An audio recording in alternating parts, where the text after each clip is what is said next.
Okay, welcome to another Dhamma talk here on this retreat.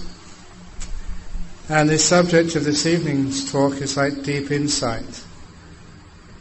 Those of you who've seen the whole series of talks realise this is a graduated series of lectures, of explanations about the path of meditation. And today I'm going to be talking about the way that insight ties in with this practice of deep meditation into jhanas. First of all, I'd just like to make a quote from the sutras, from the Buddha's teachings.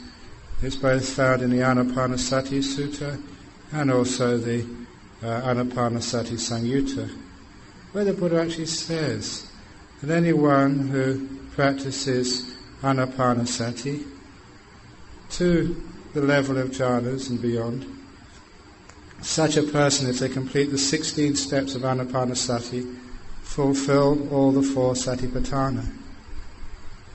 By fulfilling the Anapanasati, the Buddha said, you complete the 4 satipatthanas. So don't ever think this Anapanasati is different than insight. It is exactly the same. Okay, go up again. I'll try and get closer to the microphone.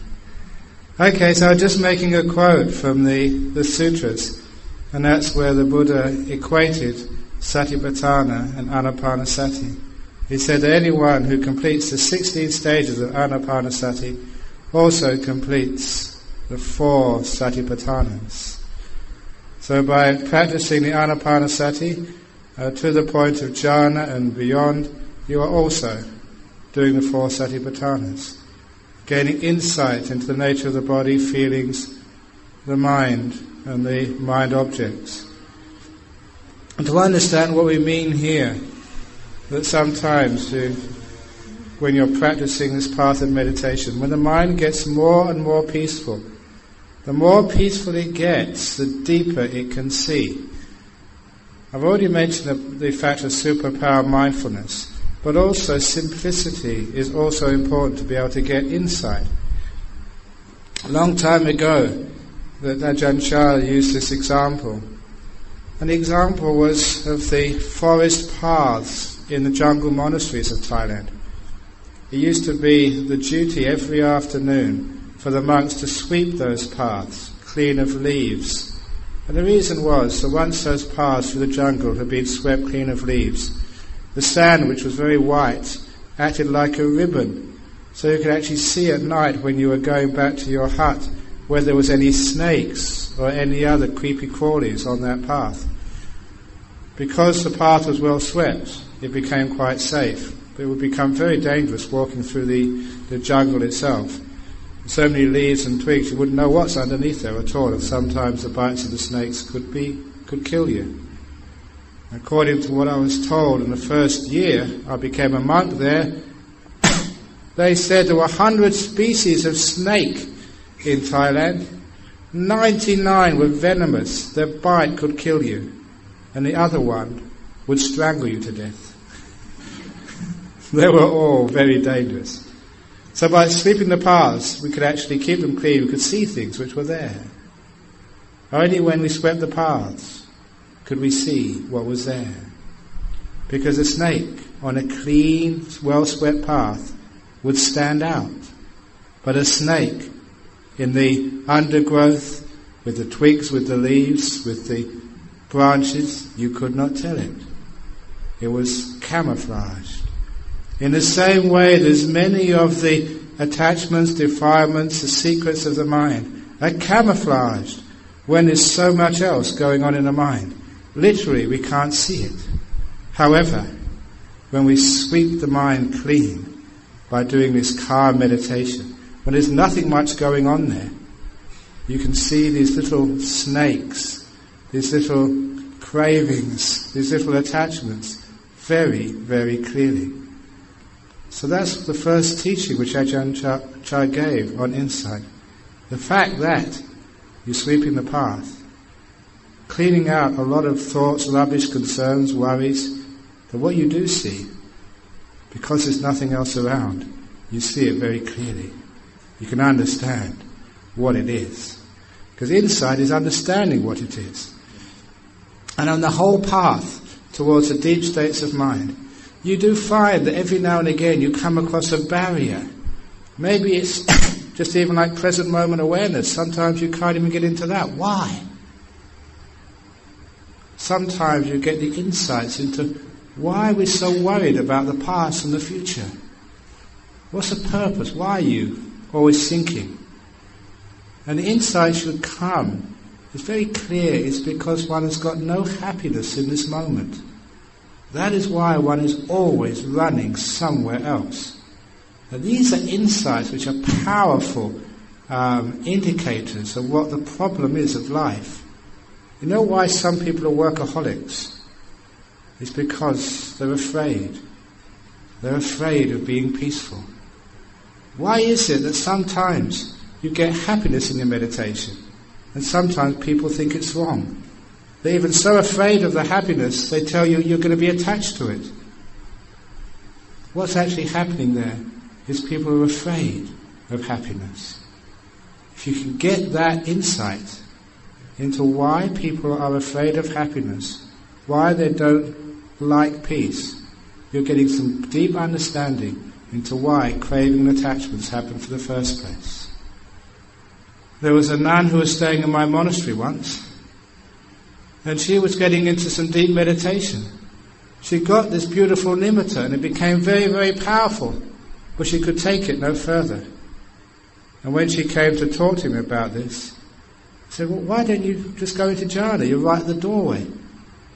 And she said, because I don't think I deserve so much happiness. And that's what she said. And I understood from that one of the reasons why many people can't get into deep meditation. Sometimes, psychologically, you don't think you deserve it. Any psychologist would say that that's an insight into what many people suffer these days. It's called lack of self-esteem. It's called guilt and punishment. Very often, we've all done things which are wrong, which have been bad in the past. There's not one person who probably hasn't hurt or somebody else or said something they shouldn't say. And what happens too often is we're conditioned into thinking, yeah, we've done something wrong, we need to be punished. And it's that need to punish ourselves, which is called a lack of self-esteem, which gives you guilt and even depression. That's where much of this comes from. A fear of happiness, thinking you don't deserve it. And you can see a retreat like this which I've given, it sometimes goes against the grain. It's very hard to say you can sleep whenever you want. It's very hard to say, well, you meditate, it's happy, enjoy it. So there's something wrong there. Because too many people think that meditation or religion has to be some sort of penance. It's got to be tough. You've got to work hard, it's got to be painful. Otherwise it's not religion. And here I'm saying, why is that? Because a lot of times that people are afraid of happiness. Now these insights come up at these different stages. And I already mentioned sometimes, why can't you stay silent? What is there to do at this retreat? Everything is laid on. You have nothing to do. And that can be torture for many people, having nothing to do. At times on these retreats, people volunteer for extra duties. Please give me extra chores. Because they hate doing nothing. Sometimes you want to get somewhere, you want to attain something, you want to get something out of this meditation retreat. And Ajahn Brahm comes along here and says, it doesn't matter, it's good enough. Don't try and get anywhere. And that's more torture. You feel more comfortable if there's goals. And if I interview you every day and I tick off, yes, you've got this stage of meditation, now go on to the next one. And if at the end of the retreat I give you a report card, just like at school, you'd be very comfortable with that, even if you got an F. At least you know where you stand. But here, when you don't compare, that really challenges you. This is giving you the insight into this ego business of always wanting to compare and control and be something. There's a huge amount of insights happen on this retreat. You're learning what it's like to let go. even that much, learning what letting go means, that's one of the biggest prizes you can get on this retreat. Understanding what it means. Because a lot of times people try letting go all their life, and they still can't do it. But one day, because I've been talking about it from the left, from the right, from this way, from that way, every talk is all about the same thing. Every time you come into the interview, have you ever noticed when you come into your interviews, sometimes people say, I've been so sleepy, I haven't meditated at all today. And I say, very good. And sometimes they say, I've just got this amazing nibbana. I say, very good. Sometimes they say, I just spent the last 3 hours just thinking. Very good. I say, you spent the last couple of hours sort of talking with your friend. I say, very good. I say, what's he up to? He always says very good, no matter what. Now you can understand that why are you always wanting comparisons? I just say very good to everything. Because I know it's all very good. So when you're getting some deep insights into what's going on and what letting go truly is, and as you meditate, when you understand what letting go is, when you understand what freedom is, when you don't compare, when you're content and you allow yourself to be happy, you're not afraid of peace, then peace comes. You're just sitting here and nothing's happening. And you're content to have nothing happening. You get the insight. Why do people think so much? Because they want to. They're afraid of that peace. Why can't they watch the breath? Because they're afraid of losing control. Because you have to give up control to watch the breath. You're getting insight into what this doer, what this controller is. We're always manipulating, managing, controlling, doing everything. We're doing our life, and now you're doing a retreat. You're not doing anything. If you learn how to let go, you just sit here, shut up, and be mindful. That's a little joke in my monastery, because I have to teach my monks how to be teachers. And I tell them, if ever you do a meditation retreat, and all your interviews, no matter what the yogi asks, no matter what their problem is, no matter what they report, just tell them the same thing. Very good, just sit down, shut up, and be mindful. That's basic instructions for meditation. Just don't do anything. So that as you do this, you find that if you have those insights, if you truly understand what the problems are, then you find silence is easy. Present moment awareness is easy. When you watch the breath, why can't you watch the breath? Because we interfere with it. You're getting insight into the interfering mind, which is another type of craving, another type of doing. And if you can do that with the breath, you can just watch the breath, and it's just so natural, you're so content, you don't want to do it anything, you don't want it to go anywhere, it's quite okay as it is. Then you get in the insights into being with something without interfering. And you can apply that insight to your daily life. You at last can be at peace with your partner. You can just have a husband without interfering with him and wanting him to be something different. You can have your wife and love her for who she is, instead of trying to change her. It's non-interfering. It's a type of letting go. You're just appreciating this moment for what it is. You appreciate the breath for what it is. It's an insight into accepting, leaving it alone, being with, rather than being against. We're against too many things in life. We're with too little. You learn how to be with something. That is a deep insight. But the bigger insights, the best insights, come when the breath starts to disappear. Just before it disappears, it becomes beautiful. And some of you have already, many of you have already got through that stage of what I call the beautiful breath. You're sitting here and it's just so nice. Just watching the breath go in, watching the breath go out. You're just so content and so happy. You don't want to go anywhere, and some of you have already missed your lunch. Imagine all the visitors here. Some of these yogis, they don't eat after 12 o'clock, they won't eat till tomorrow morning. And they supposed to have their lunch around 11 o'clock, they don't want it, because they're just too happy meditating. Imagine what happiness that must be, if you can give up your lunch knowing you've got no dinner coming afterwards. Now, this gives the data for huge insights. Why is that so happy, happier than eating? This beautiful breath. Why is it happy? You're finding here just that peace, tranquility, simplicity is a source of enormous happiness. The reason it's happy is because doing things, changing things, making decisions is a big burden. It's called suffering. It's called craving. It's called dukkha. When you hear those Four Noble Truths as a Buddhist, sometimes you say, yeah, dukkha, but what actually is it? Now you see what dukkha is when it's disappeared. You get some happiness, some peace, the happiness of peace. And when that beautiful breath disappears and you get these nimittas, and these get huge insights coming. Number one, just why are those nimittas, when they come up, incredibly powerful?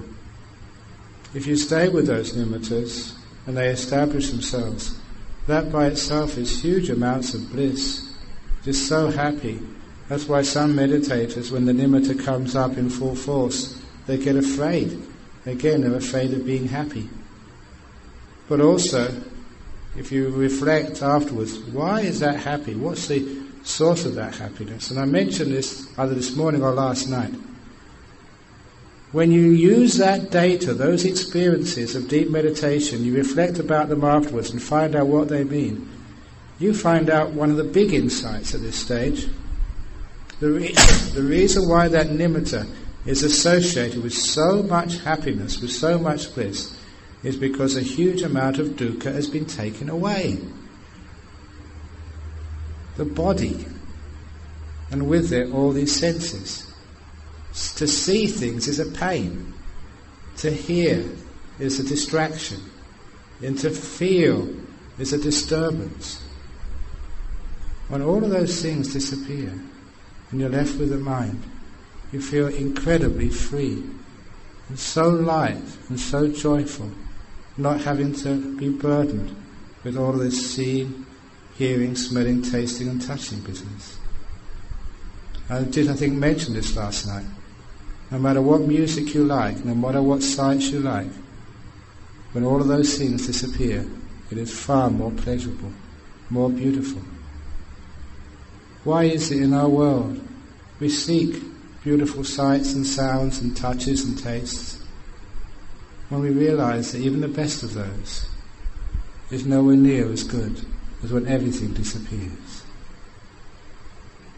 Now you understand why the Buddha would say that to see is suffering, to hear, to smell, to taste, to have physical touch is suffering, to have a human body is suffering.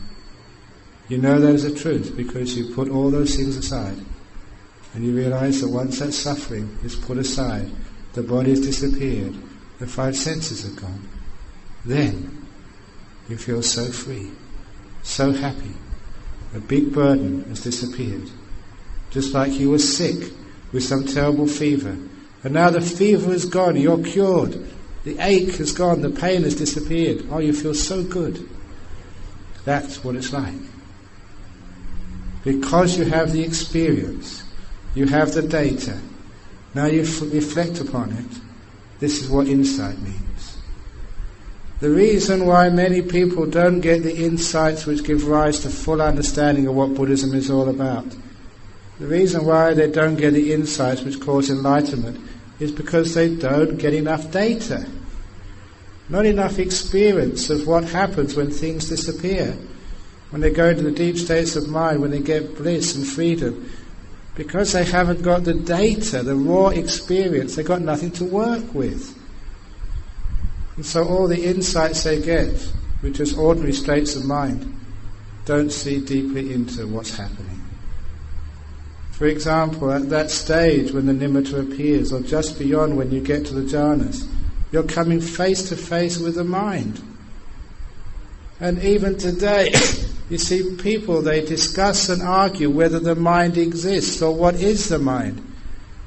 Many scientists try and maintain that the mind is part of the brain. It's a crazy idea. The mind is completely separate from the brain. Yeah, they say, prove it. And I say, okay, sit down and get into jhana and you'll know for yourself. I'll prove it for you. Get someone to get into a jhana, we put the EEG on their brain. The brain is dead, but they're perfectly alert and awake. Explain that, Mr. Scientist. I was a scientist before, so I know what the scientific method is. But what about that for you? How do you know what the mind is? I'm going to give a little experiment now. It's one of my experiments, my object lessons, which I sometimes do. I haven't done this one for a while yet.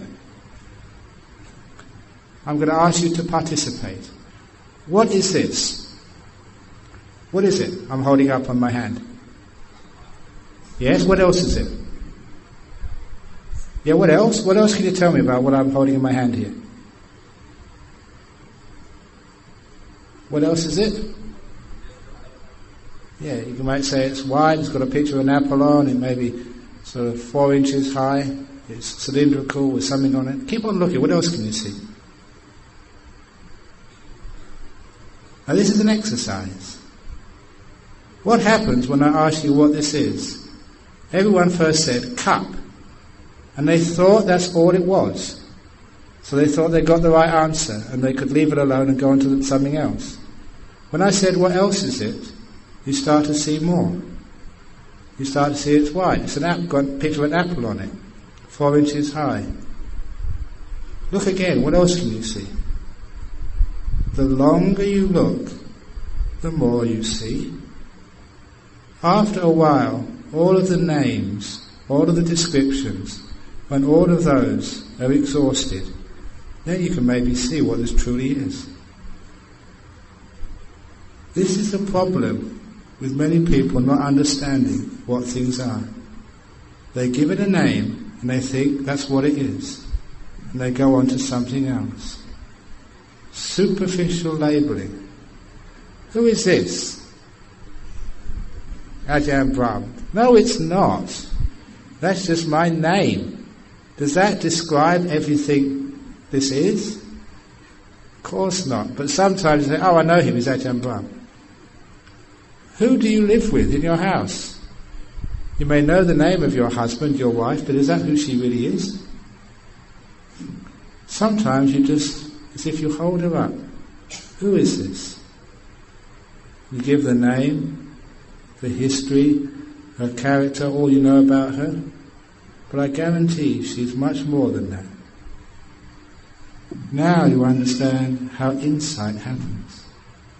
You have to take something up and allow the mind to play with it long enough for all the labels to disappear, to try and find out what it truly is.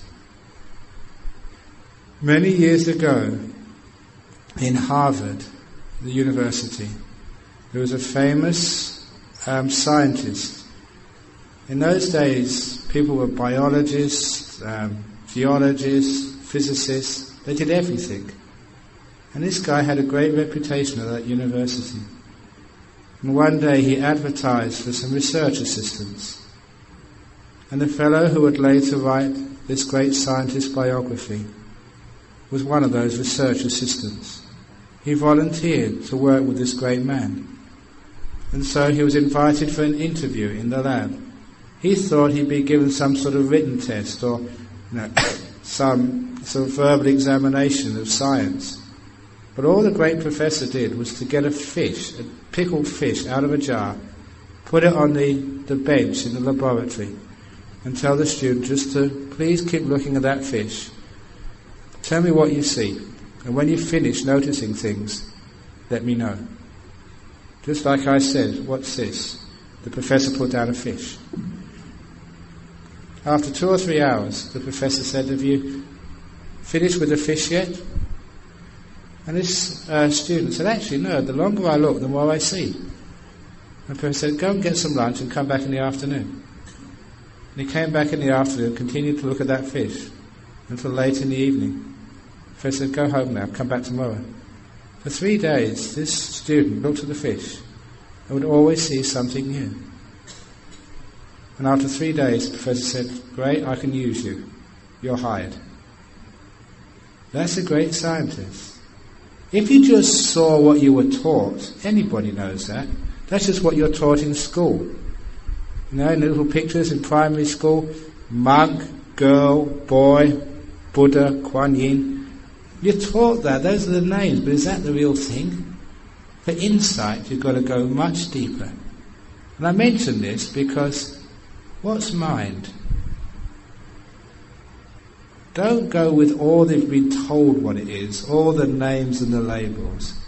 To get insight, you have to look at this thing, allow the mind to play on it, to find out what it truly is, to delve deeper. So to have insight, we need to hold something still in our mind, long enough to find out what it truly is.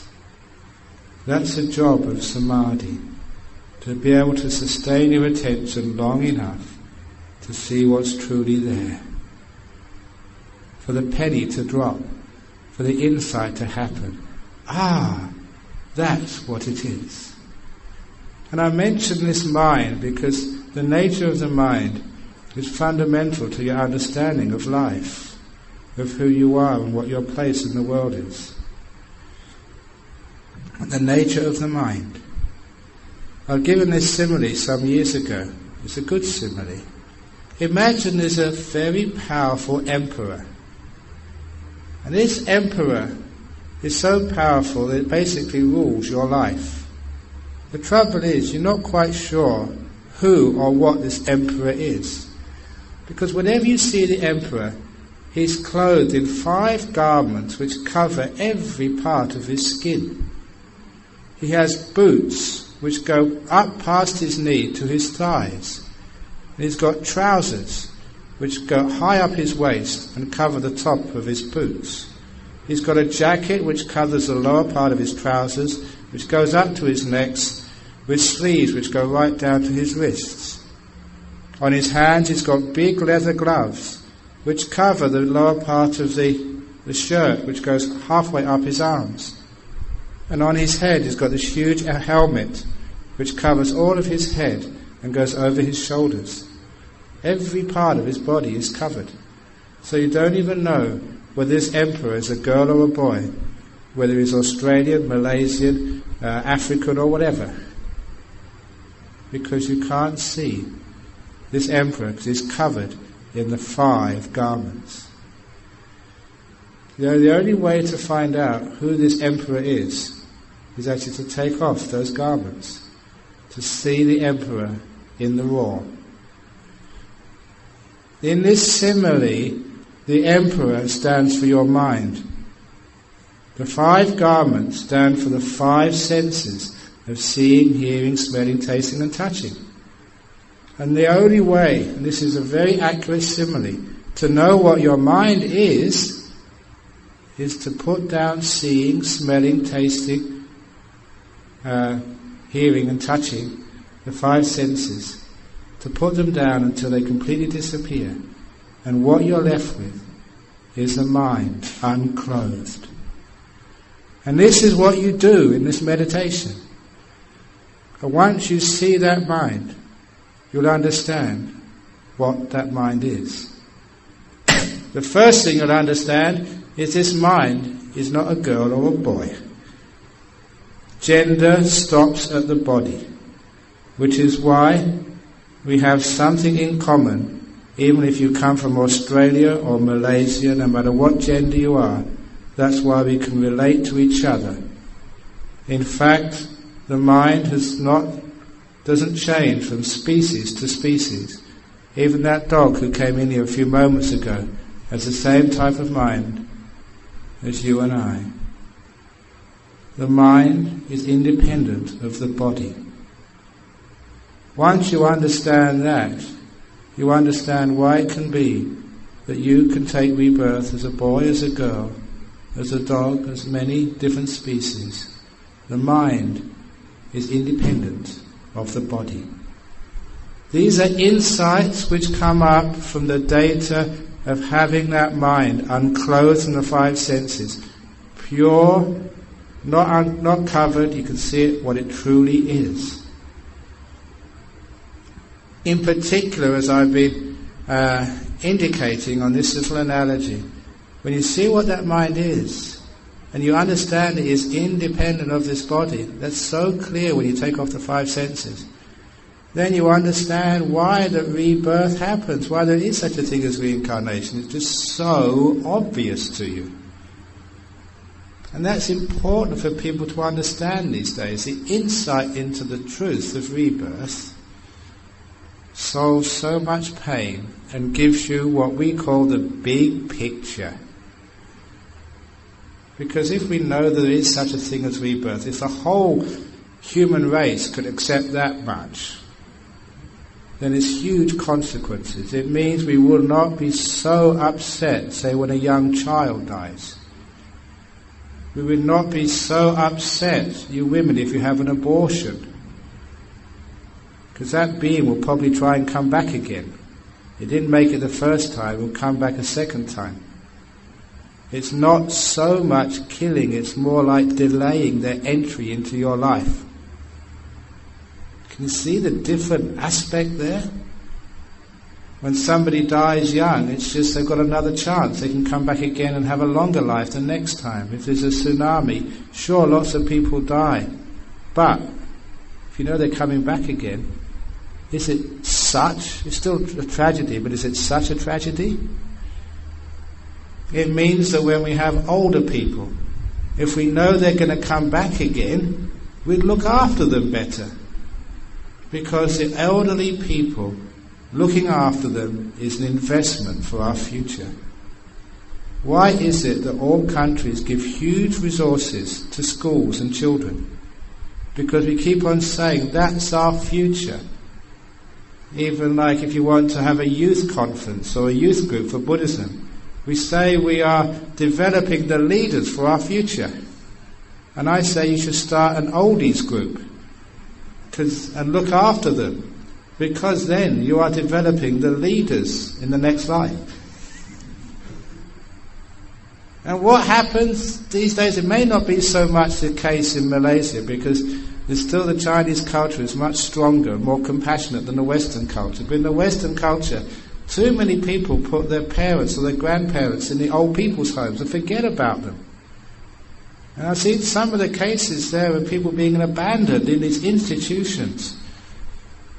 And because of monetary constraints, it's not very pleasant. And if you don't look after your old people, then what's going to happen when they get reborn as youth?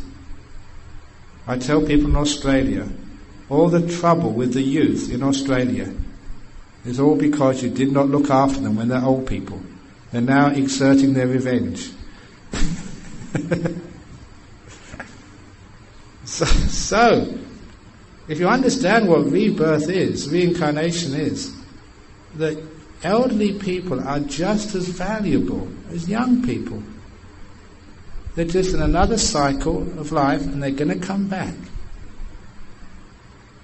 And you understand why it's so important to look after even elderly people. This is one example of the consequences of the insights into rebirth and reincarnation. Also means any of you who are getting close to dying, you've got a cancer, or you've got some heart disease, or some other degenerative disease, and you're close to death, you don't worry so much about dying. Big deal, I'm going to die, you've done it before, here we go again. What's the big worry? Why do people worry so much about dying? To the point there's huge resources applied to try and keep people from dying, to try and keep them alive at all costs. And of course this is a huge ethical and social problem now. As medicine advances, as we get more resources and we're smarter keeping people alive, there's coming the decision which already is coming in UK, because I read an article about this. It's going to come in Malaysia. There's just not enough money to keep everybody alive. Whether it's kids who are born prematurely, the amount of money it takes to keep those kids alive and actually bring them into life, or the amount of money resources it takes to keep old people sort of keep on going when much of their body has deteriorated. Those resources, couldn't they be better used in sort of giving people, say, angioplasts, looking after people's diets, the ordinary operations which some people just can't afford? There is going to be a debate, it's coming. And if we have insights such as insight into rebirth, that it's a truth, it makes these debates, these ethical debates, on how we can apportion the limited resources of health, it makes it very clear how we should do this. So these are insights with huge social consequences. However, if you get into those deep states of mind, which I'm trying to encourage you to, and you see what this mind is, you see when the body's disappeared, you keep seeing it and seeing it and seeing it until it gets so obvious to you, this mind does not die when the body dies. You understand what rebirth is. And at last you'll know for yourself that you will get reborn. You weren't coming from nowhere, you came from your previous life. And I like to keep on going at that with this insights by getting people to remember their past lives. And this is actually one of the insights which the Buddha did under the Bodhi tree. If you read in the suttas, the first watch of the night, he recalled his past lives. The second, he understood the law of karma. The third, he penetrated the Four Noble Truths. And that was his enlightened experience. He called it the te vijja, the three knowledges, or you might call it the three insights, the three big ones. And I love to encourage people to get that first vijja, to remember your past lives, to get insight that yes, you were born before. Because that, again, will have huge consequences into the way you live your life. People who remember their past lives, number one, are not afraid of death. They have the big picture, they know what happened before, and they know why they got reborn, and what's important in life. If you know what death is, what life is, then you become far less concerned about material things in this world, because you've had material things before and they've all gone in your death. You understand what is truly worthwhile in life, what has true value. And you don't need to be taught this by a monk, you see this for yourself.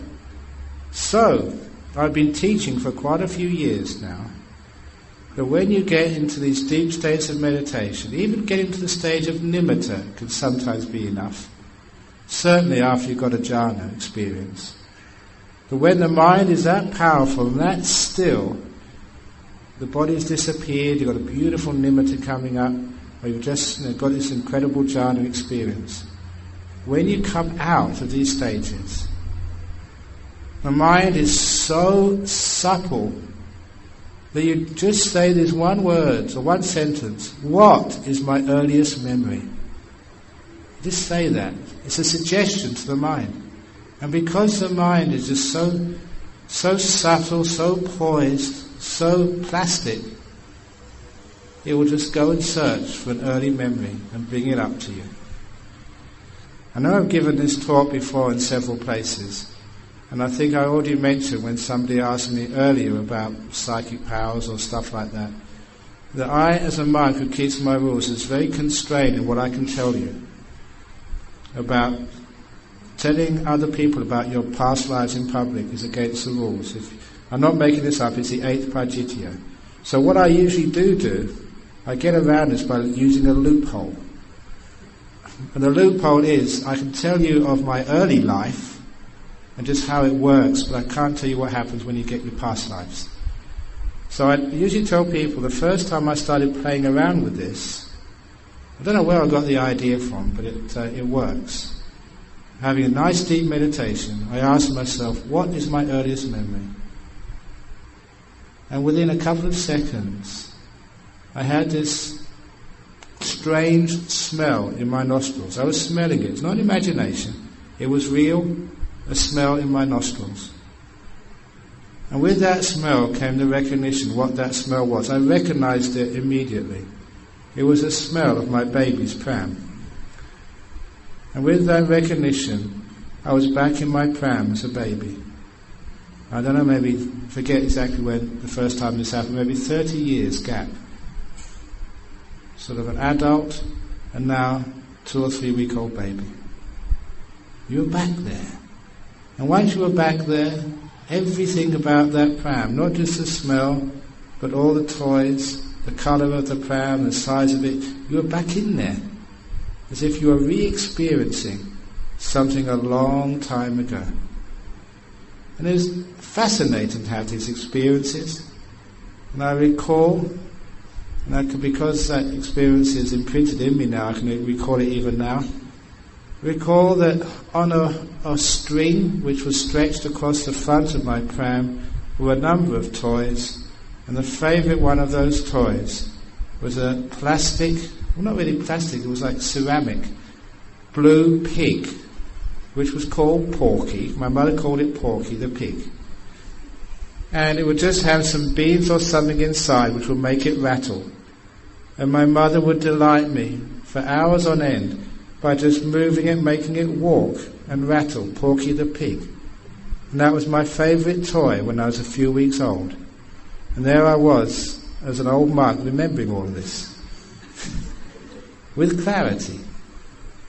And it shocked me at first that you could have such a clear memory of an early part of your life. Not like your ordinary memories, which is so vague. Maybe you remember this, but you're not really sure.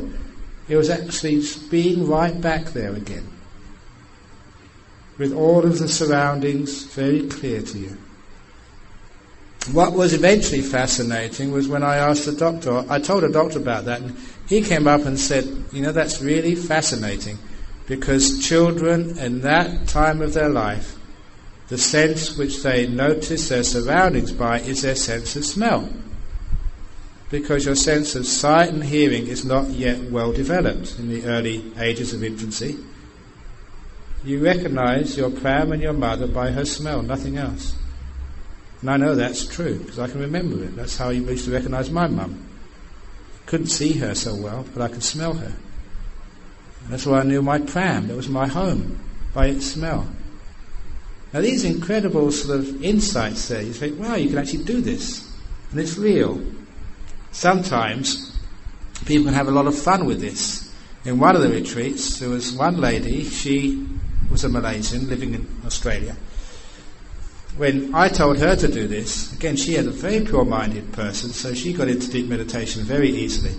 And I asked her to do this, what's my earliest memory? And she got herself again in the first weeks of her life. It seemed to be a common time when you first go back. And she saw herself in her mother's arms, and she looked up, and she was shocked. Because the woman who was nursing her, who was cradling her, was not her mother. At least, not the person she thought was her mother. And so she came to tell me that in an interview. She said, I had this experience. It's just like you said, you got back this early memory, you're just right back there again, you could see everything, hear everything, feel it, smell it. And I was in my mother's arms, I looked up, that's not my mum. So I told her, well, you've got to, better when you get off this retreat, you've got something to ask your mother. And so she did. She couldn't wait to get off the retreat, and she went up to her mum and said, Mother, is there something you haven't told me? Have I been adopted? Are you my real mum? And her mother was taken aback. What do you mean? And she told the story of what happened in her meditation. She was back there as a 2-week-old kid, and she looked up into the face of someone she couldn't recognise. And her mother was intrigued and asked her, describe that lady. And of course, because these are very vivid experiences, you can describe them perfectly, as if they're standing right in front of you now. How high will they look like? And the mother was so amazed. She said, that was your nanny, your wet nurse. when I first gave birth to you, we hired a wet nurse for you to look after you. And her mother was really impressed that her 40-year-old daughter could remember a girl who was hired just for a few weeks at the time when she was newly born. That's what your mind can do when it's that still and peaceful and empowered. So the next thing you do is you say, earlier memory, please. That's what you say. Earlier, please. And this mind, when it's that state of stillness, it's just so obedient. It just runs off and brings you something back. And that's where you get your past lives from. And the amazing thing about those insights, those experiences, and it's a strange thing, right? Only people who've had the experience understand what I'm talking about. You're absolutely sure that was you. There's no doubt at all. That certainty which comes from those experiences is really weird. When I got that proud experience, you never think that's imagination. If the thought it could be imagination just doesn't even come into the picture. You know it's real, that was you. You've got this very clear, perfect memory. And that's what happens with your past lives as well. You know, yeah, that was you. Another time, another place. And because of its certainty, never again will you have any doubt whatsoever that you've lived before. From this meditation, that insight is so powerful. That does change much of the way you look at life. For a start, you know which religions are telling the truth and which aren't. You've got your own understanding. More than that, you've got more direction in life. When you start to look at what you did before in a previous life, some things which you worry about in this life, they're not important anymore. If you remember what happened in the past life, when you know what you're doing in this life, then you know exactly what's important. What's important is the old Buddhist principles. Being generous, doing charity, being kind, being compassionate. For goodness sake, be forgiving. Doesn't matter who did what, you ask forgiveness first. And keeping precepts, meditating, developing your mind. That's what's important, because that's what goes from life to life. The body, it just gets old and dies. You've done that before, you've seen that. So those insights are powerful. They do change your life. And they're not that hard to achieve. Many of you are getting close to deep meditation, or you've experienced deep meditation. So I ask you just to make that suggestion. What is my earliest memory? And wait. If it's going to happen, it will happen straight away. You don't have to force it. There's no sort of maybes or maybe not. If it comes with absolute clarity straight away. If it doesn't, you're not quiet enough yet. Do some more meditation, be more peaceful. It's a classic Buddhist insight into previous lives. And as you go into these meditations, especially into the deep jhanas, then afterwards you come out, and after a while you've got this data. I call it the data, because I was a scientist before, I know that language. You've got the data of the jhanic experiences. You've been in these incredible, powerful states of mind, and afterwards you can't help but try and find out what was that, and also why was that. These jhanas, I described them yesterday to you. And one of the most important part of those jhanas is that will and choice has completely disappeared. And that is a strange experience. It's the only time in your conscious life that you can be without being able to do anything. That you are mindful but not able to move. That you're conscious but not without any will, without any choice. And that's a strange experience, to see you are, but nothing can be done. You're absolutely still, motionless. When you look at that afterwards, first of all, the reason why that's even more happy than the nimitta stage, that's huge ecstasy. straight away you realize all this doing business, all this craving and wanting and choosing and managing and being discontent and wanting something more, all this travelling through time is suffering. Because when you stop, it's just so wonderful. You realize that you've been on a journey without pausing. And this is a deep journey. You haven't stopped since the time you were born. You've always been doing something. And I mean that in the deepest way. Sometimes you think you've been resting, but you've still been doing something. Thinking, planning, remembering, watching the TV, reading the books. You've always been doing something. This is the first time you stop. I mentioned this to someone today. There's the old adage, the old proverb, when you journey through life, please stop to smell the roses. What that means is please enter jhanas, to stop, so you can really enjoy nothing, stillness, peace. It's only when you stop once do you realize what stopping is. And you understand just how you've always been on the move. In your mind. You've always been going somewhere, trying to get something, always travelling. No wonder you're tired. Now, you literally stopped for the first time in your life. You stop willing, you stop doing, the mind has come to rest. Oh, what bliss. There's an old Pali phrase which these monks in the time of the Buddha sometimes would be sitting there saying, Aho Sukhang, Aho Sukhang, Aho Sukhang, one of my favourite words. It means, oh what bliss, oh what bliss, oh what bliss, Aho Sukhang. That's what you say after a jhana. Oh what bliss, oh what bliss. This is what happens when people stop. At last they stopped and rested.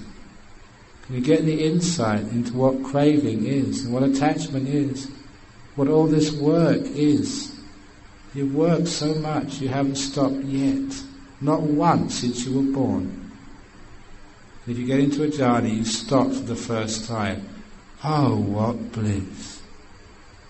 You get the insight into one of the great sufferings of life. Never being able to stop, always being on the move, always being on the go, mentally. Now, but being fully conscious at the same time. One of the great insights into this is to know that this doer, this will, is suffering, is dukkha. I'm going to say a bit more about that tomorrow, about the will being emptiness. No one there. Tomorrow, and I don't want to sort of get into that because that's one of my favourite teachings. The fact that you had no choice, each one of you, on this retreat. You had to come to this retreat. There's no ifs and buts about it. You were fully conditioned to come here. And even you, sitting in the back here listening, you had no choice. You thought that you decided to come here this evening. But I'm going to explain to you tomorrow. There was an inevitability, you had to come. There's no one in there calling the shots. But I'll talk about that tomorrow in emptiness. I love that little talk I'm going to give tomorrow. I gave a talk like this on emptiness of the will in Singapore the first time, and a lot of people complained afterwards. They went back, they were so scared they didn't sleep that night. They were terrified. But that comes tomorrow. So in this incredible data you get great insights into what the mind is. First of all, you see the nature of the mind is completely free from the body and the five senses. And then you see the mind can let go of the doer, the will, and all you've got left is consciousness. Pure knowing which can't move. What happens next is that knowing starts to disintegrate. Even consciousness fades away. And you get the great insight into you're not even the one who knows. Even that's not you. When you get that insight, that's one of the enlightening insights. You're seeing non-self. You've seen the mind right in front of you in these nimitta states or the jhanas, and it's just so strong. You see it, and you realize, my goodness, there's nothing here. That's the seeing in, the insight. Things have vanished. Please understand that the insight, especially into impermanence, sometimes that people think that they can know impermanence, the rise and fall of phenomena, without getting into these deep states of meditation. And I've given a simile, two similes about this, to show what real insight into impermanence is. One day a person is sitting by the lake, and they see the lake rise and fall, the waves on the lake. And they think that that's impermanence, rise and fall, rise and fall. However, one day they're sitting by the lake, and because of their deep meditation, rise and fall, they see the lake go up and down, and then without any warning, the lake completely vanishes, as well as the hills and the land surrounding that lake. Everything is gone. That's what impermanence is. It's not just a lake going up and going down. It's a lake completely disappearing. And it's not supposed to do that. It's things which were always there, which you have always known. Now they completely disappear for the first time in your life. Like the knower, the doer, this will. Will has always been there. Sure, the will comes and goes, but it's always been there. In the jhanas, it's completely vanished. And it's not supposed to vanish. But it has. You can see it's empty. Number 2, simile. It's like you're watching a TV. And a TV has got 5 channels. Sight, sound, smell, taste and touch sound. And sure enough, you can see the impermanence. The channels change, and the content of the channels comes and goes. Sights come, sounds come, rise and fall. Here the traffic come, the traffic goes. Lights come on, lights go off. You can hear the impermanence. But one day, you can even turn the TV off, but you can still see the blank screen without any channels on it. That's like the mind channel. But then one day, you're watching this TV, and the TV disappears. It vanishes out of existence. And that is not covered by the warranty.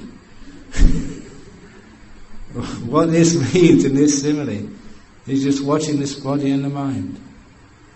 Watching it, sure it changes, but one day it completely disappears. And that is very challenging. That is the data where true insights come from.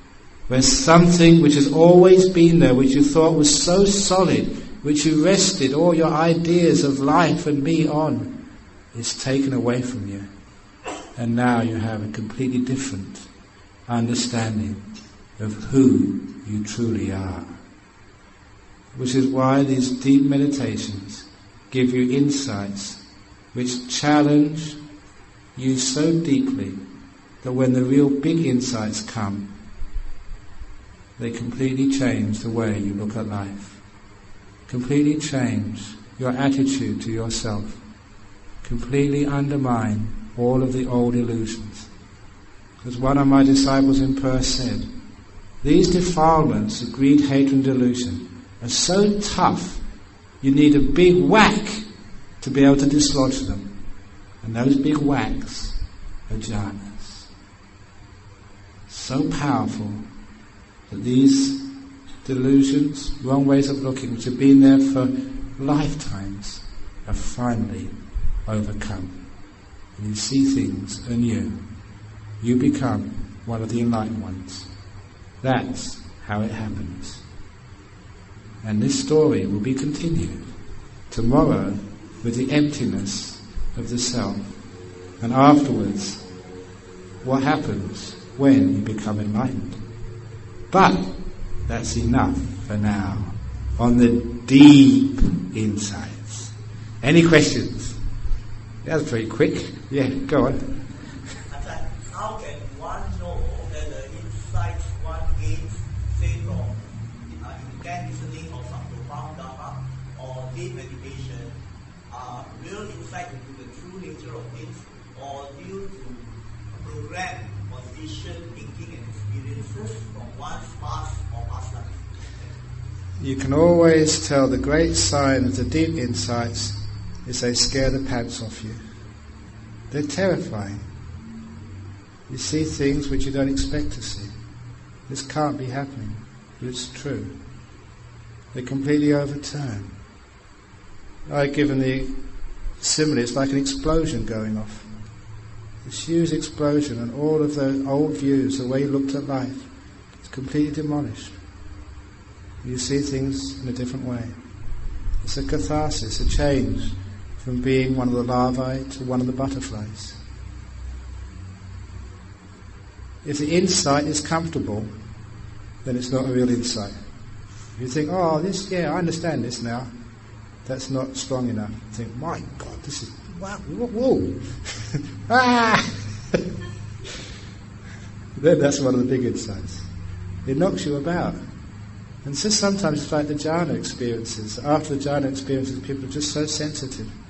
After one of the deep, powerful insights, people have just got their head in the clouds sometimes for days, completely blissed out. You know, in the story of the Buddha's enlightenment, the old story says, it's from the very original old teachings, but after his enlightenment, the Buddha spent 7 days standing, just staring without blinking at the Bodhi tree.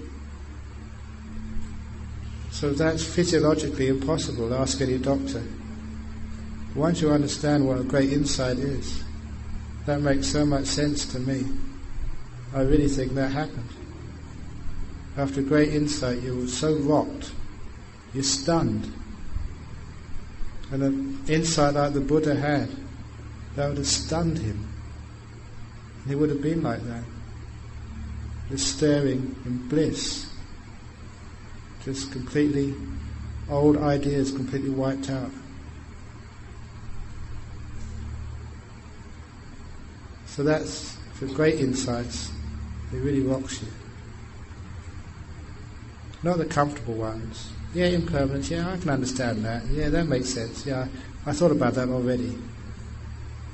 The ones which are a completely new way of thinking.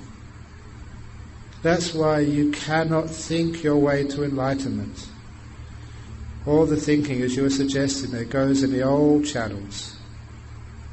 You think according to your conditioned mind. Just as I say, all the things you've been told what this cup is. Now, all of those things you've got to put aside, you've got to see it as if for the first time, in a completely new way. That's the deep insight. So they happen naturally. Well, they do happen. It's lovely to see. The people are spinning, but they're just so wonderful afterwards. Any other questions about the deep insights?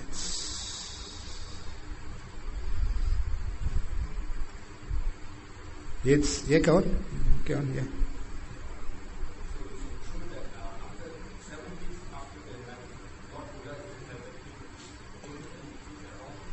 He didn't have any food to eat. Yeah, probably not. Didn't need any food for those 7 weeks. Look, already, I mean, some of the amazing things about deep meditation. I already mentioned yesterday you don't need to breathe in deep meditation. That's been well seen, well proved. But more than that, if you've just got so much energy there, energy from the mind, the body doesn't consume much. It's so still. You're not consuming any energy. It's just like your car is just in the garage. It's like the bear hibernating. It doesn't consume anything. That's why you don't need to eat. So in such stages of deep stillness and peace. Wow, that's great.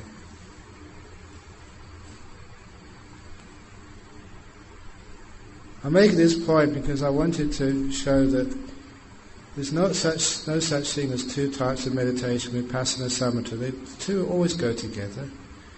They have to go together. The job of the jhanas is to empower the mind to get it still and really peaceful, so it can see deeply. And the insight has to be so empowered, so still, to be able to see just what is very, very difficult to see. Some of the insights are scary. As I mentioned about the insights into non-self are the most scary of all. But the mind becomes so powerful and so blissful, the energy makes it courageous. You ever noticed like drunk people are always courageous? I don't know if you have this problem in Malaysia, but in Australia, that many criminals were taking this ecstasy, these uppers, and when they were taking these ecstasy, they would go into houses, they wouldn't be afraid. And even if other people were there, usually, if you're burgling a house, you'd be very afraid that someone else will attack you, or be very afraid of the police. Or some of these kids would steal a car and drive at 150 kilometres an hour, 200 kilometres an hour.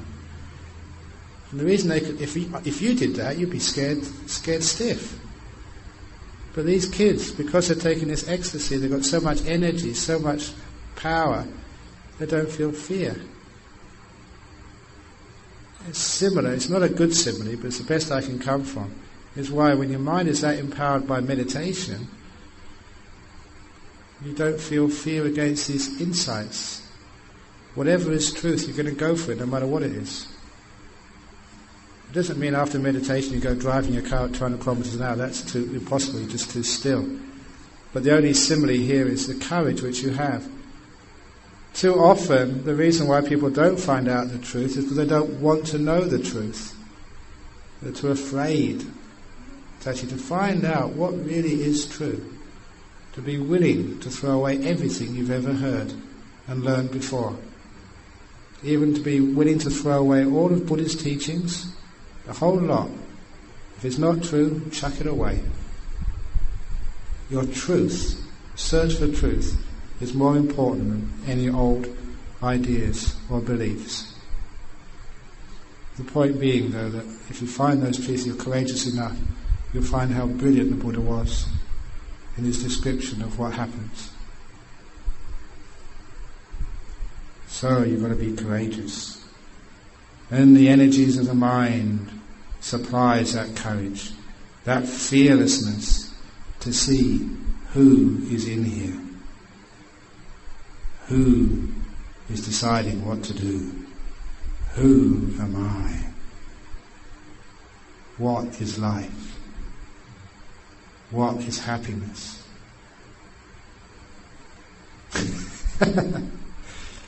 Yes.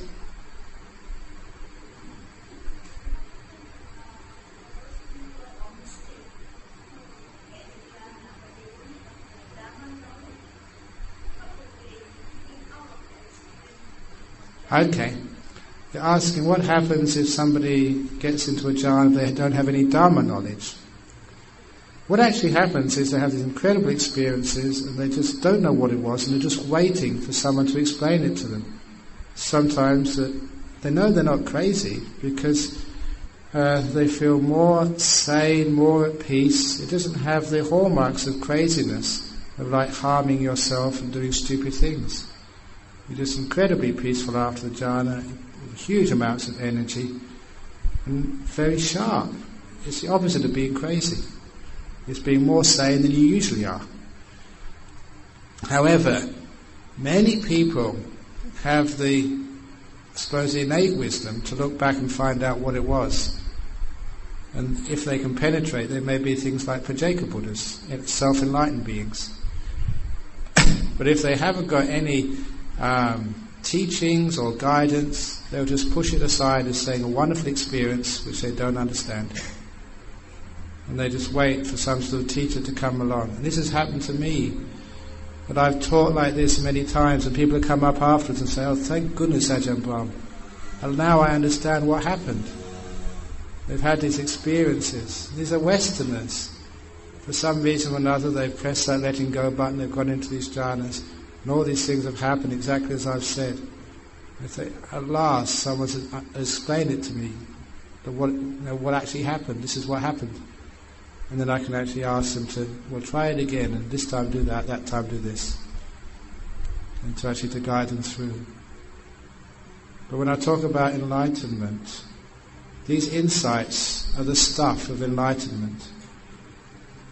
To be able to gain the insights which can create enlightenment, I've mentioned this again in a couple of nights' time, to become like the first stage of enlightenment, the stream winner.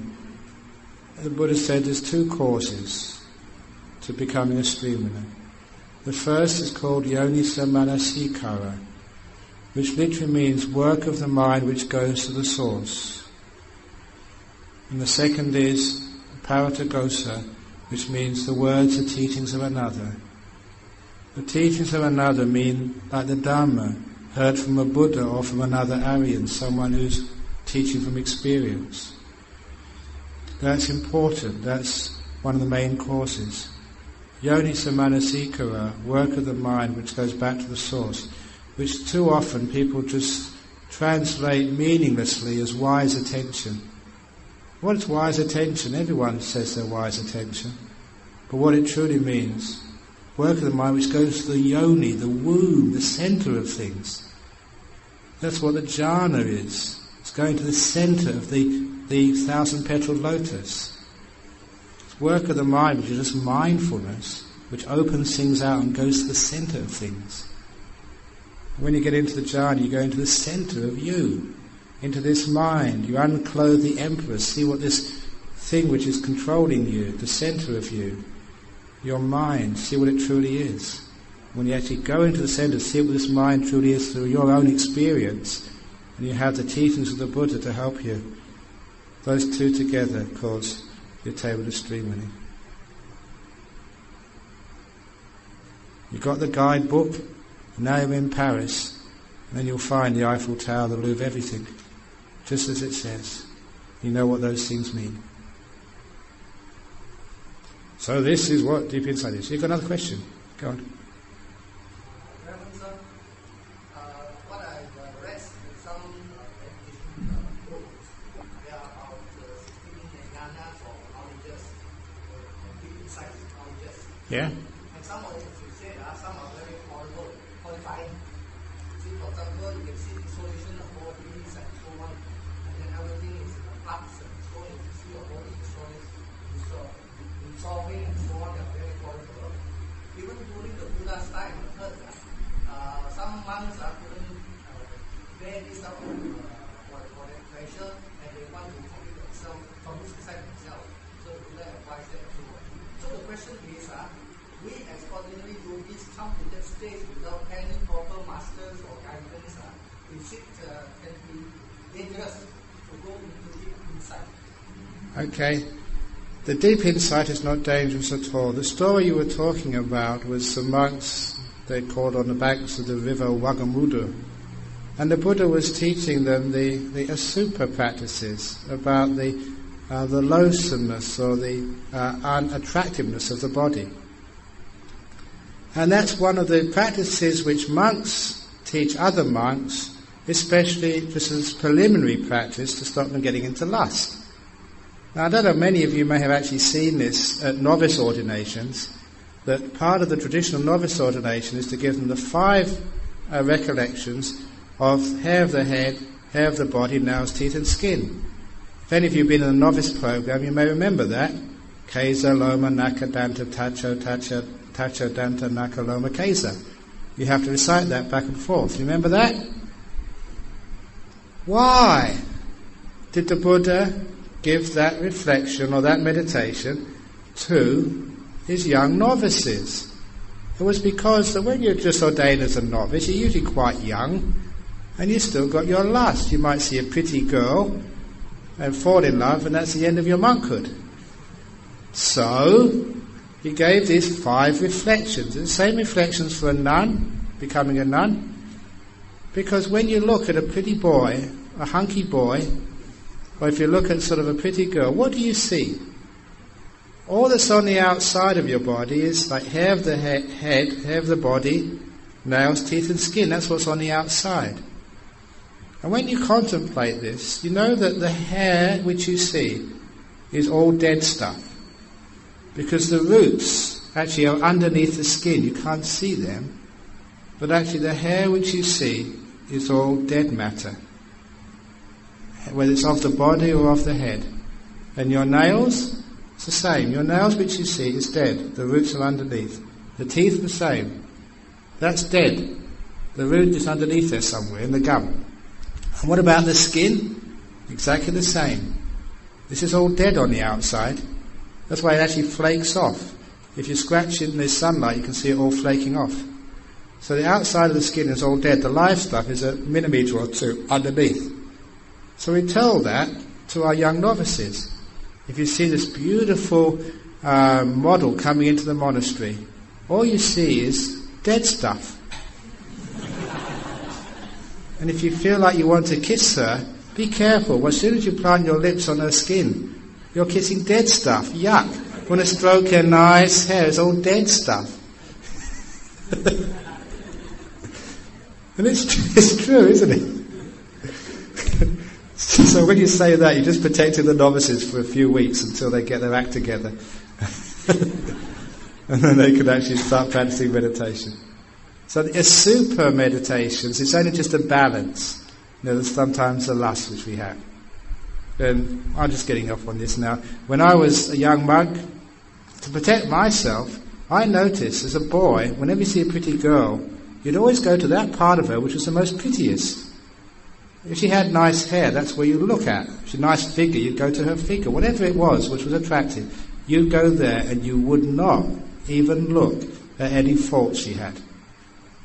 So for the first few years, I trained myself. If I saw a beautiful girl come in the monastery, I'd always look for her pimples.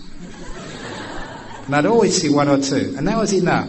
She wasn't perfect enough. And the lust would just disappear. It's true, isn't it? And the same with the blokes as well. They've got their pimples or their bad breath or something. And that just takes away the lust and stuff. So it's only just actually the balancing. It's not to hate anybody. But the point was, in that particular story, the Buddha taught his young monks about a super. And then the Buddha went on retreat for a couple of weeks. And those monks, without a teacher, they really got into this asupa, just they went too far. They looked upon their body and all they could see was this pus and ooze and dead stuff. And that's why they committed suicide, many of them. And when the Buddha heard that, he said, look, monks, you've gone too far. He said, instead, I'll teach you the safe meditation. You know what meditation he taught them? Anapanasati. The breath meditation. He said, that's the easy meditation, that's the soft one, there's no danger there. So a super meditation, if anyone gets into that, sometimes they can just go over the top and get into real negativity. And that's not what it's really meant for. It's just a balance if anyone's got a lot of lust. Balance a lot of lust. It's the same if you like to eat a lot. Sometimes as monks we were taught to do, when you eat your food, like tomorrow morning, your breakfast, somewhere in that food, whatever you're eating, somewhere in there is what comes out the other end.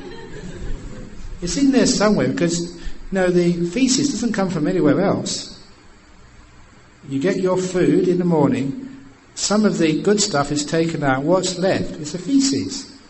So your feces must be on your plate there somewhere. You can't deny that, that's reason. So I used to do that to the monks who were eating a lot. Say, look, you're eating feces there. Other stuff as well, yeah, but it's all covered in there. But underneath there somewhere, you're eating feces. And so they didn't want to eat.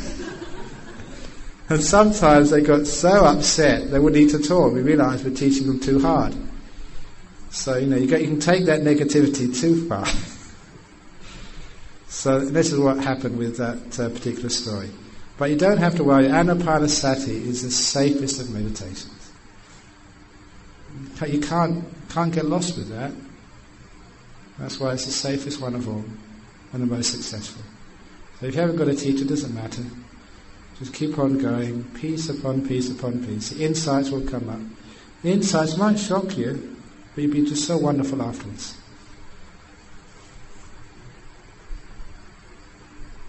Yeah.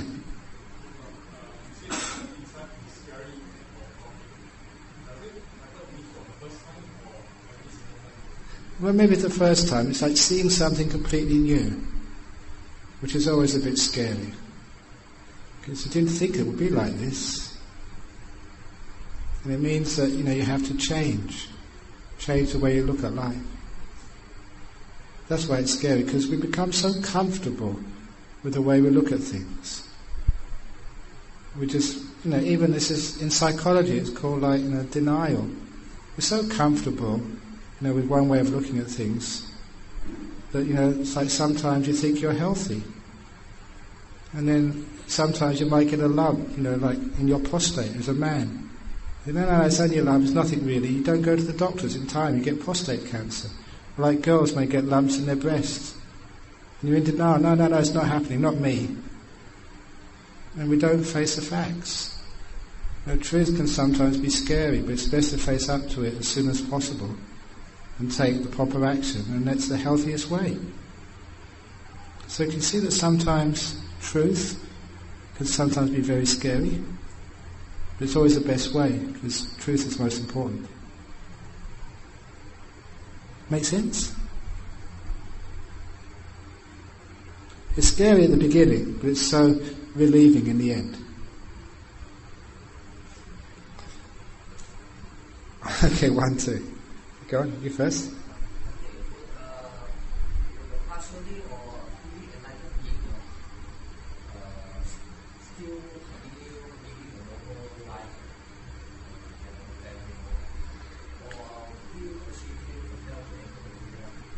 Okay, that's a question which should really come up in 2 nights' time when I talk about enlightenment. But I'll answer it now anyway. It's a very simple answer. If a person gets the first stage or second stage of enlightenment, stream winner or once returner, they can carry on with a normal family life without any problems whatsoever. The third and fourth stage of enlightenment, being an anagami or an arahat, have different consequences. For the non-returner or the fully enlightened one, you can no longer have sexual relations. You can still live with your family, but fully celibate, just so simply, like a monk, but only a monk in a dress or a monk in trousers.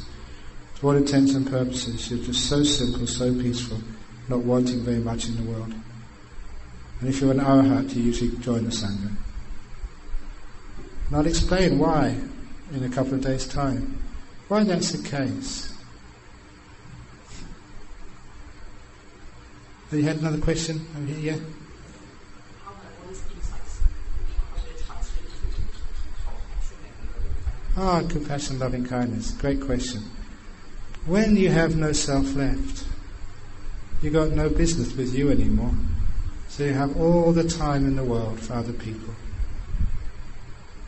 One of the reasons why we're not compassionate to others is because we've got too much business to do for ourselves.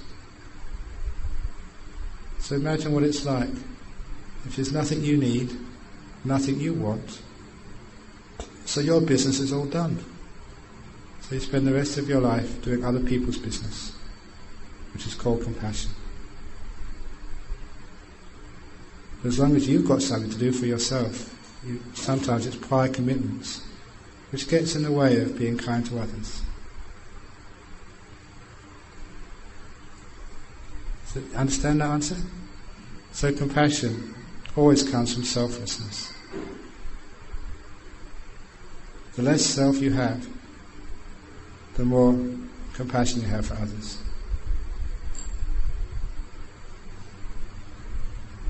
So this is a great way. You find like the closer you become to being an arahat, the more you are a bodhisattva.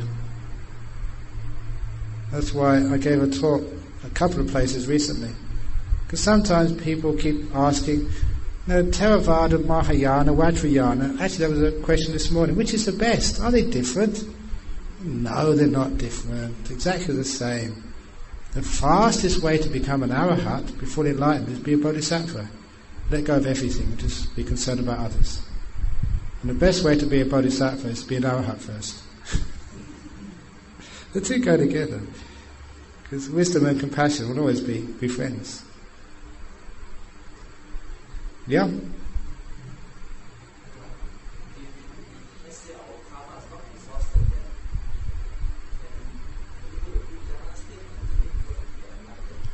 Your karma's not exhausted yet, can you go to a deep jhana state?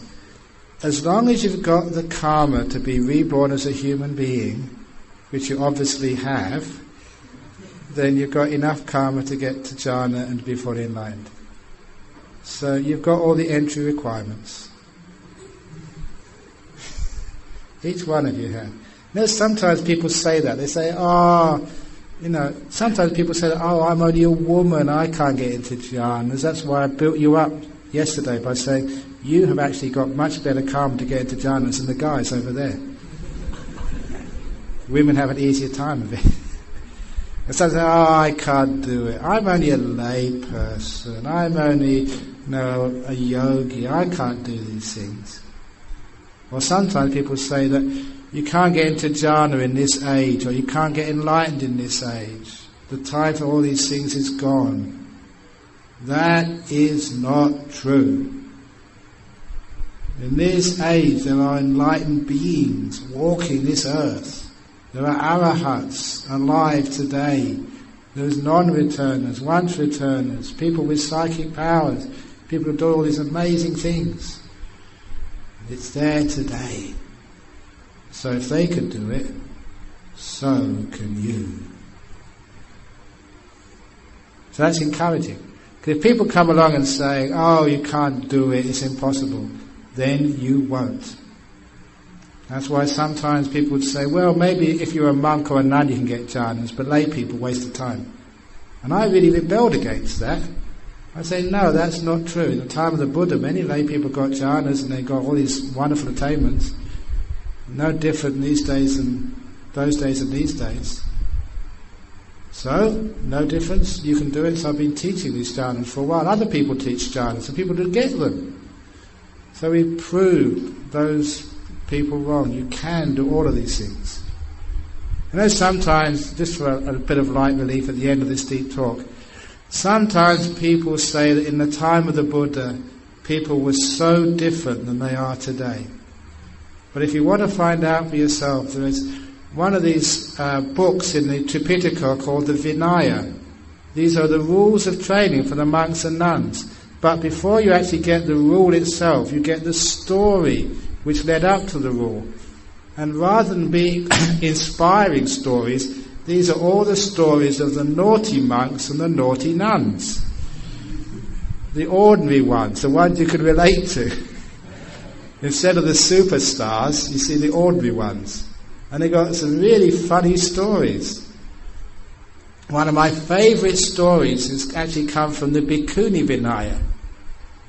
And this particular story, the nuns in Savatthi, early in the morning, one of the nuns had the job of cleaning out the toilets, the latrines.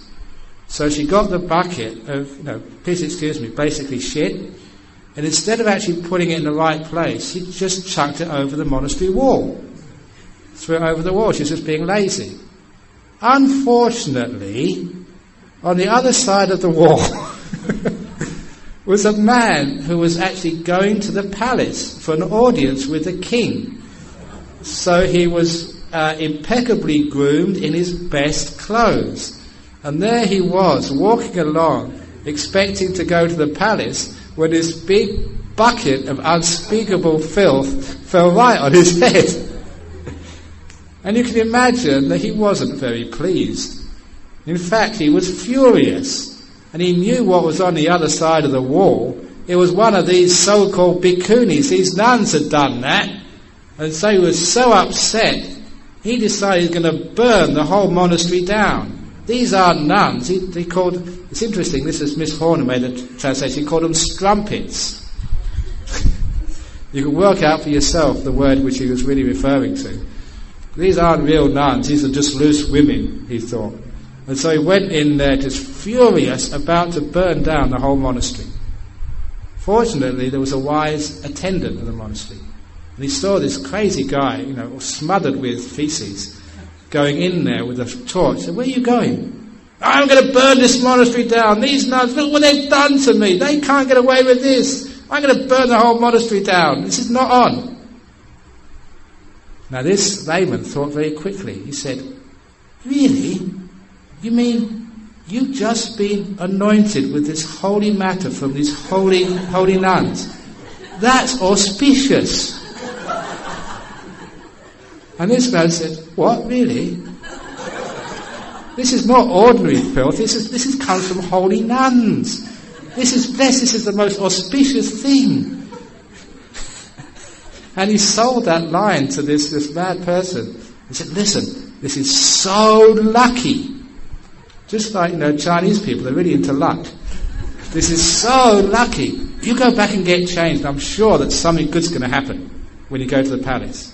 And so he took that, he put away his torch, he went back, he washed and got changed, and when he went to the palace, I don't know if he told the king just to make sure the nuns were okay, but the king gave him this really big contract. And so the man was very happy and said, "This is better than holy water." However, when the story got to the Buddha called the nuns and said, "You were very lucky that time, thanks to that man, but don't do that again." And so now it's an offence of parjitya to throw feces over the wall of a nun's monastery. It's one of the rules. And of course, I think until that story, you can relate to that. That might happen. And it's just, people do stupid things. And so people in the time of the Buddha and the time today are exactly the same. They haven't changed it a bit. You can see from that, if they could become enlightened, so can you. If they could get into jhanas, so can you. Their characters, if I could pluck any one of you, you could see there was a person just like you in the time of the Buddha, who also became fully enlightened. So that gives you huge encouragement. You can do it. Okay, I just told that story because it's a very deep talk on deep insight, and that was just a bit of fun and games for the end. So I hope you enjoyed that story. Now you can actually share the merits with all sentient beings, the sharing of merits. Idam me nyatinam hotu sukhita hontu yatayo. Idam me nyatinam hotu sukhita hontu yatayo. Idam me nyatinam hotu sukhita hontu yatayo. Sadhu, sadhu, sadhu. Very good. Okay, so good night everybody. Those who are staying here, hope you have a nice night's meditation or sleep. And tomorrow night's talk is on emptiness. Carrying on from deep insight to the nature of anatta. Who's in there? Tomorrow I'll tell you who you are.